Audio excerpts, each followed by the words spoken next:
Good afternoon, my dudes. It is Wednesday and we are back in the correct slot for a change. I'm here to give you your buyer's guide for the week. I do have some updates on when specials and stuff are going to end, so I did get a confirmed end date for the winter specials. Currently is the 15th of August, so you've got about 2 weeks left in order to get yourself access to those deals. But for this week, we've actually got quite a lot that's been on special and quite a lot that's been going on the Evetech store. I've seen quite a number of really cool updates and stuff, so I'm going to be doing a traditional top 10. But before I get into that, I just wanted to mention, if you guys don't know, there is a specific portal on Evetech for the giveaway. So if you put an Evetech giveaway, then you'll be able to go into the portal and be able to see what giveaways are available at the moment. There's 1,000-watt like 10-year power supply from Deep Cool. 10-year warranty on this. That's what I mean by 10-year power supply. So it's like all you're going to need for the next decade if you do win that. And then there's a Model O minus wireless giveaway. So if you've got a small hand and you like the wireless, then get in there. But now jumping into the top 10 at number 10, I'm going to mention the Arozzi again because this is literally a Model O less the brand name. Everything is exactly the same. Even the sensor, it's got the Pixel 3389. Buttons are Omrons. Everything's drilled out on the mouse, pretty much exactly the same. It's just like, yeah, they do quote it a little bit badly. This is 72 grams, I believe, is their constructed weight. They quote 106, but that includes the cable.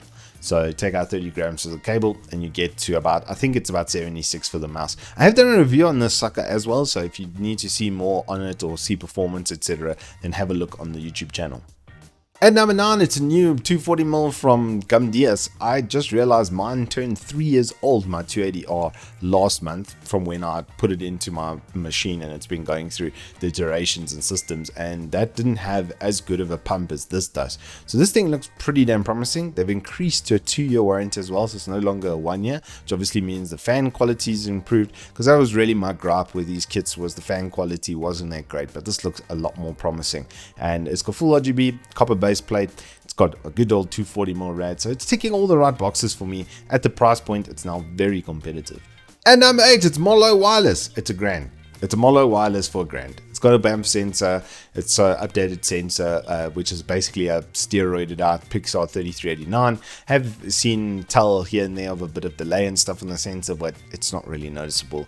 The wireless is pretty damn good, but your battery life is going to be about 20 to maybe 30 hours if you turn off the LED. So just be aware of that. If you are a heavy user, then you're going to need to keep that cable close for the charging. At number 7, it's a T150. This is a band-driven system that's compatible with PC and PlayStation that you really should be looking at. If you are getting into sim racing, it's 1080 degree. Okay, so it's got a full quad rotation. Okay, quick maths, yeah, quad rotation. So it's going to do a full 360 both ways, which is going to give you like really good control. It's got flappy paddle gearbox. It comes with a set of pedals as well. It's a very good entry-level kit, and I would push you towards this over the Logitech, because the Logitech is gear driven, which just feels clunky comparatively. Band driven is definitely the way to go, and this is a great way to enter without like super high premium. Rounding out the top half at number 6 is this NX291. This is very, very similar to the 440 that I did before, or the 410 at least, that I did before in its construction and its setup. The dimensioning and stuff is basically the same as it was for that case. So I think for like mid-range build, it was already going to be good. But then I checked, and the included fans are the front 3 RGB and the rear fan as pictured.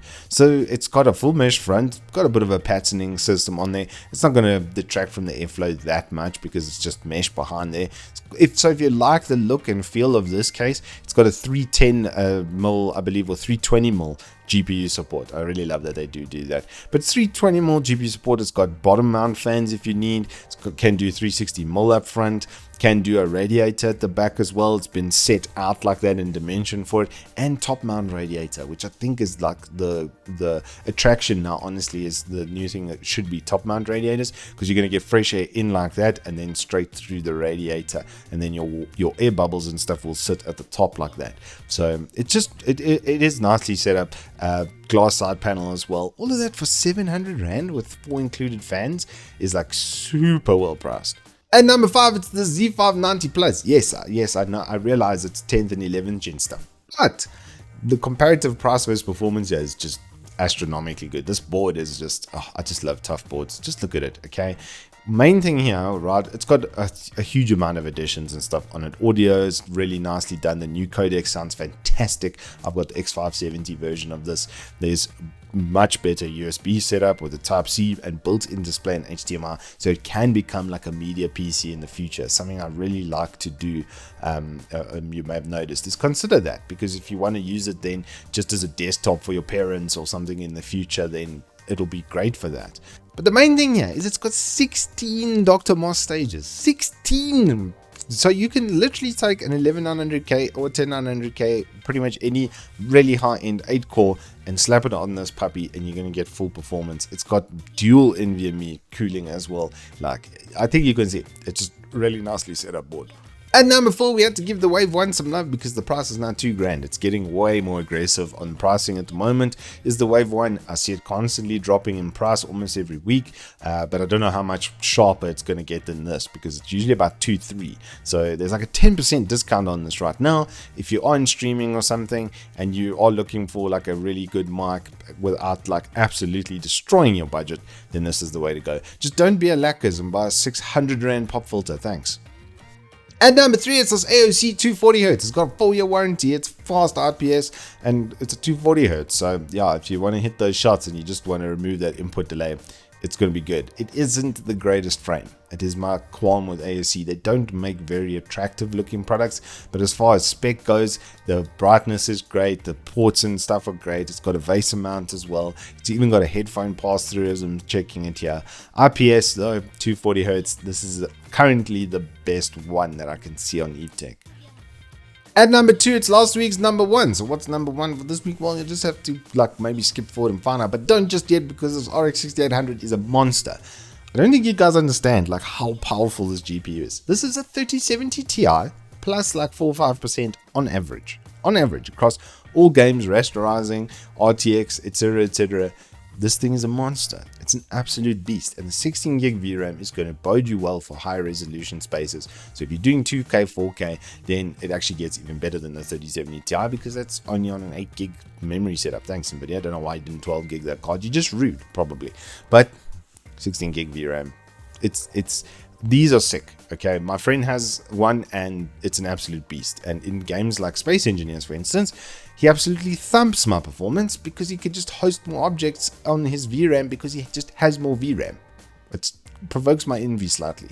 But finally, in the number 1 spot, it's this upgrade kit, because the price here versus the performance is astronomically good. The 4500 has a 6-core 12-thread setup, so it's going to be able to do pretty much anything gaming and then have Discord, etc. running on the side, no problems, right?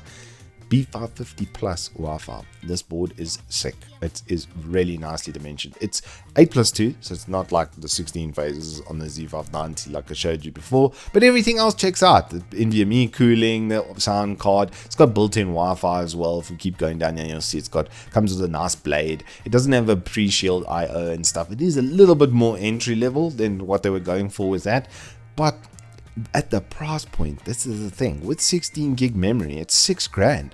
It's $6,000. There is nothing you can get that's comparable at this price. It's funny to me because if you look at like the 5600 kit, which is like, yeah, it is better performing, we know that, you are going to get about 10% single core, but the price point is like 2,000 Rand, so it's like a 20%, 30% price jump in order to get 10% performance. That's why right now, if you look in price versus performance, this is the one I'd go for. 3600 megahertz memory as well. It's not frilly, it's not fussy, but damn, it will get the job done. Anywho, that is all I have for you in the buyer's guide for this week. We do have 2 more reviews, which I should be pushing out to you between tomorrow and Friday. I've got the HP Victor 16, which I'm busy finishing up. That review is going to be out this week as well. And boy, it's turning out to be quite the doozy. Anywho, until then, hope you guys stay safe, keep well, and I will see you on the flip side.